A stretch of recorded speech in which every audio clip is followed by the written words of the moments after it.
Hola a todos. Hoje, vamos adentrar nas Escrituras para explorar a ideia de um governo mundial singular, um conceito que tem cativado e intrigado a humanidade ao longo da história. Desde a antiga rebelião na Torre de Babel até as visões proféticas descritas no livro do Apocalipse, examinaremos como essas rebeliões contra Deus e o desejo por autoridade global tiveram início. Precisamos compreender o que na natureza humana nos leva a desejar tal domínio global. O que é dentro de nós, como seres humanos, que nos faz ansiar por controle centralizado? Por que, ao longo do tempo, gerações de pessoas que nunca se conheceram compartilham o mesmo desejo de governar o mundo e ser o governante supremo? O que motiva esse desejo persistente por poder ao longo da história? Poderia ser um aspecto inerente da natureza humana, uma busca pela imortalidade por meio do legado, ou um desejo por segurança e estabilidade que o controle centralizado parece prometer? Como diferentes culturas e sociedades alimentam e reforçam essa ambição? Está enraizado em estruturas sociais, ideologias ou valores transmitidos através das gerações?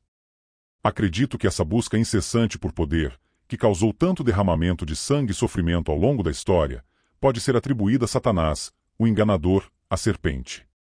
Muito antes que o primeiro homem e mulher fossem criados, Lúcifer era um querubim, perfeito em beleza, adornado com pedras preciosas. Ele teve o privilégio e a honra de estar no Monte Santo de Deus e era perfeito em seus caminhos desde o dia em que foi criado. No entanto, Lucifer, apesar de sua beleza e posição privilegiada, decidiu mais. Ele queria ocupar o lugar de Deus, desejou ser como o Altíssimo. Em Isaías 14, 12 e 15, lemos: Em como você caiu dos céus, ó Lúcifer, filho da alva. Como foi lançado à terra, você que fazia as nações cair em ruínas. Você pensava em seu coração: subirei aos céus, erguerei meu trono acima das estrelas de Deus, eu me sentarei no monte da congregação, nos lados do norte, subirei acima das nuvens, serei como o Altíssimo. Contudo, você será derrubado ao Sheol, ao mais profundo do abismo. Este é o primeiro exemplo registrado de orgulho. O orgulho está por trás da queda de Satanás e do domínio do Anticristo no Apocalipse. Ele deseja a adoração que pertence apenas a Deus. O orgulho está por trás de todo rei, rainha, imperador ou governante que tentou dominar o mundo sob seu comando. Para entender o sistema do Anticristo, devemos reconhecer que a verdadeira compreensão só pode ser obtida examinando rebeliões passadas. Ao fazer isso, podemos discernir padrões e observar uma força recorrente no mundo, uma força que persistentemente pressionou por um governo global singular. No livro de Gênesis, encontramos a história da Torre de Babel. Babel, também conhecida como Babilônia, refere-se tanto a uma cidade quanto a um reino mencionado na Bíblia. Babel foi fundada por Nimrod, uma figura significativa da linhagem de Cuxi. Mitos sobre ele têm sido contados ao longo dos tempos, e ele aparece como personagem na mitologia de muitas culturas antigas. A Bíblia não explora profundamente sua história, o que levou a muitos mitos e suposições sobre ele. Foram criadas lendas sobre este homem, incluindo a noção de que ele acreditava que se lançasse uma flecha às nuvens, ela retornaria manchada com o sangue de um anjo. No entanto, essa citação não é encontrada nas Escrituras. Ainda assim, ao pesquisar sobre Nimrod, me deparei com uma citação intrigante usada por alguns comentaristas. Uma razão pela qual alguns estudiosos retratam Nimrod como uma espécie de anticristo deve-se ao significado de seu nome. Nimrod significa o rebelde e vamos rebelar e defensores dessa visão argumentam que esta é uma descrição apropriada para um homem que prefigura o ímpio, que se oporá e se exaltará acima de tudo que se chama Deus, como visto em 2 Tessalonicenses 2:4, e que se levantará contra o príncipe dos príncipes, como visto em Daniel 8:25. Nimrod era um grande caçador diante do Senhor, e há muitos mitos estranhos que o cercam, como mencionado anteriormente, como sua crença de que se lançasse uma flecha às nuvens, ela retornaria manchada com o sangue de um anjo. No entanto, até mesmo seu reino caiu nos anais da história. Grandes homens surgiram, e grandes reinos emergiram, mas todos caíram, e em última instância, Deus permaneceu em seu trono. De acordo com a Bíblia, Nimrod era um poderoso governante na terra de Babel. O próprio nome Nimrod carrega uma conotação de rebelião, significando e vamos nos rebelar. Historicamente, nosso conhecimento sobre Nimrod é limitado ao relato bíblico, com pouca documentação sobre sua vida e ações específicas fora dessa narrativa. A história da Torre de Babel em Gênesis simboliza a tentativa da humanidade de desafiar a Deus e estabelecer seu próprio poder e glória. Nimrod é frequentemente associado a essa rebelião, servindo como uma figura simbólica que representa a desobediência humana à soberania de Deus. Um grupo de pessoas sob o domínio de Nimrod se uniu em seu desejo de construir uma torre que alcançasse os céus. Seu motivo era duplo: fazer um nome para si mesmos e desafiar o comando de Deus de se dispersar pela terra. Essa rebelião contra a soberania divina ilustra o anseio da humanidade por poder centralizado desprovido de autoridade divina. Vamos explorar os trechos bíblicos que lançam luz sobre essa rebelião, destacando o desejo humano por um governo mundial singular fora do domínio de Deus. Em Gênesis 11:04, lemos: E disseram: Eia, edifiquemos nós uma cidade e uma torre cujo cume toque nos céus, e façamo-nos um nome, para que não sejamos espalhados sobre a face de toda a terra. Este versículo revela a intenção das pessoas de estabelecer sua própria identidade e reputação, ignorando o plano de Deus para que se multiplicassem e enchessem a terra. Seu desejo por governança centralizada e proeminência ecoa sua rebelião contra a soberania divina. Em Gênesis 11:5-6, lemos: E desceu o Senhor para ver a cidade e a torre que os filhos dos homens edificavam. E o Senhor disse: Eis que o povo é um, e todos têm uma mesma língua, e isto é o que começam a fazer. E agora, não haverá impedimento para tudo o que eles intentarem fazer.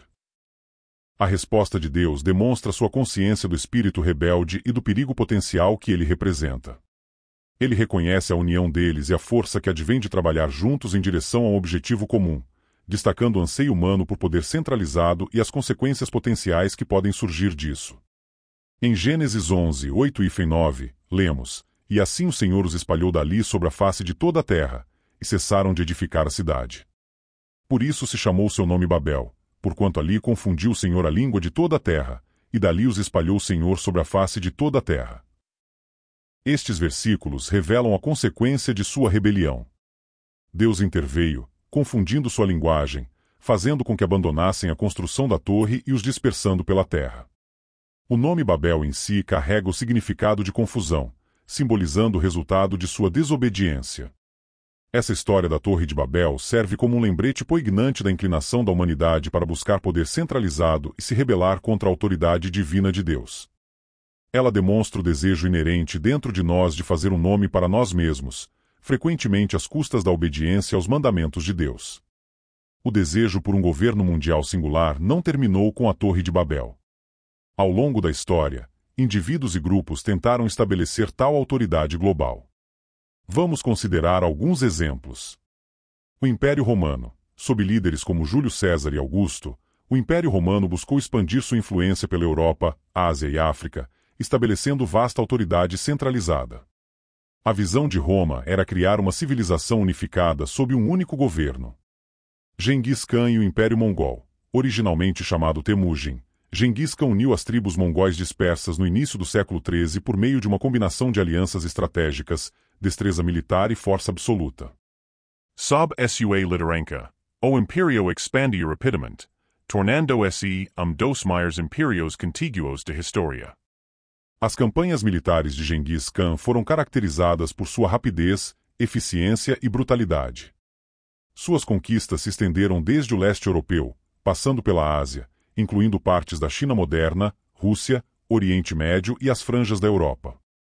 A visão de Gengis Khan não era apenas de conquista territorial, mas de estabelecer um império unificado sob seu governo centralizado. Gengis Khan e seus exércitos mongóis são frequentemente citados por seu impacto devastador nas populações dos territórios que conquistaram.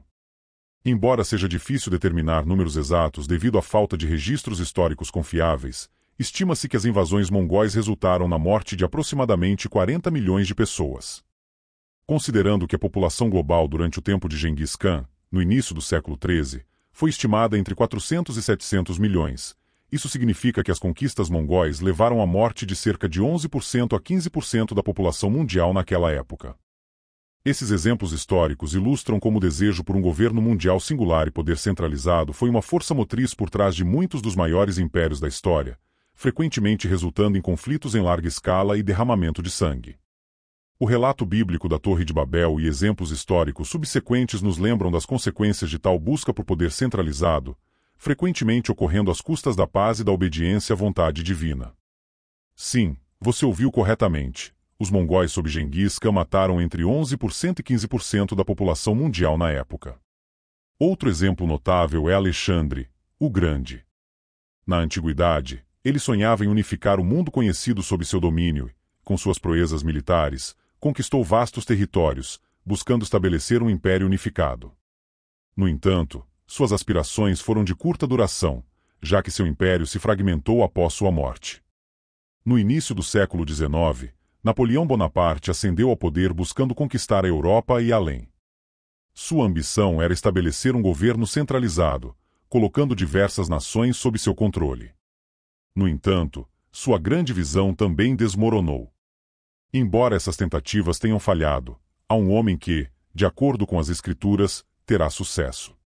Esse homem é o Anticristo. No livro do Apocalipse, encontramos o surgimento do Anticristo, líder poderoso que enganará o mundo e estabelecerá domínio global. Apocalipse 13 pinta o quadro de um governo sob seu reinado, onde as pessoas serão coagidas a adorá-lo e seguir sua agenda profana. Há um espírito que sempre pressionou por um único governante global, e esse espírito é o espírito do Anticristo. Embora a Bíblia não mencione explicitamente um governo mundial ou uma moeda global, ela apresenta conceitos que se alinham a essas ideias. Por exemplo, o futuro Anticristo exercerá uma influência significativa. Em Apocalipse 13, 3-4, ele é referido como a besta, e está escrito que em toda a terra se maravilhou e seguiu a besta. Eles adoraram o dragão, porque ele tinha dado sua autoridade à besta, e eles adoraram a besta, dizendo: quem é como a besta? Quem pode lutar contra ela? Isso sugere que o Anticristo terá uma quantidade considerável de influência e poder global. Além disso, Apocalipse 13, 7-8 declara: e foi-lhe permitido fazer guerra aos santos e vencê-los. E foi-lhe dada autoridade sobre toda tribo e povo e língua e nação, e todos os que habitam na terra adorarão, todos cujo nome não foi escrito antes da fundação do mundo no livro da vida do Cordeiro que foi morto. Este trecho implica um amplo escopo de controle, embora possa não apoiar diretamente a noção de que o Anticristo liderará um governo global singular. O período de tribulação descrito na Bíblia é caracterizado por conflitos generalizados e turbulência. A estrutura governamental específica e os contextos nos quais esses eventos ocorrerão não são detalhados explicitamente. No entanto, a trajetória do mundo hoje parece estar caminhando para cenário onde líder poderia exercer controle sem precedentes sobre os assuntos globais. A cada ano que passa, testemunhamos a consolidação do poder nas mãos de instituições e corpos governamentais, muitas vezes às custas das liberdades individuais e nacionais. As mudanças nas dinâmicas de poder se alinham com as descrições bíblicas da ascensão do Anticristo à influência global. Avanços tecnológicos desempenham um papel fundamental nessa transição, com a capacidade de rastrear, monitorar e identificar indivíduos tornando-se mais sofisticada do que nunca. Sistemas de vigilância, coleta de dados biométricos e métodos de identificação digital estão sendo cada vez mais implementados em todo o mundo. Essas tecnologias, frequentemente justificadas por motivos de segurança e conveniência, podem ser facilmente direcionadas para servir aos propósitos do Anticristo. O governo do Anticristo, conforme descrito na Bíblia, se beneficiará de um sistema de controle centralizado e invasivo. Considere a crescente prevalência de moedas digitais e a movimentação em direção a uma sociedade sem dinheiro em espécie. Um mundo sem dinheiro em espécie é aquele onde todas as suas compras podem ser rastreadas, eliminando a privacidade. Essas tendências não apenas facilitam transações econômicas, mas também permitem o monitoramento das atividades financeiras em um nível sem precedentes. Em um mundo onde comprar e vender poderia ser controlado por uma única entidade, a infraestrutura para o sinal da besta, mencionada em Apocalipse 13:17, já está sendo estabelecida. A conveniência e eficiência das transações digitais vem com o custo oculto do potencial controle totalitário. Além disso, a centralização das tecnologias de informação e comunicação significa que menos entidades controlam o fluxo de informações. Plataformas de mídia social, mecanismos de busca e grandes veículos de comunicação podem influenciar a opinião pública e o comportamento em escala global.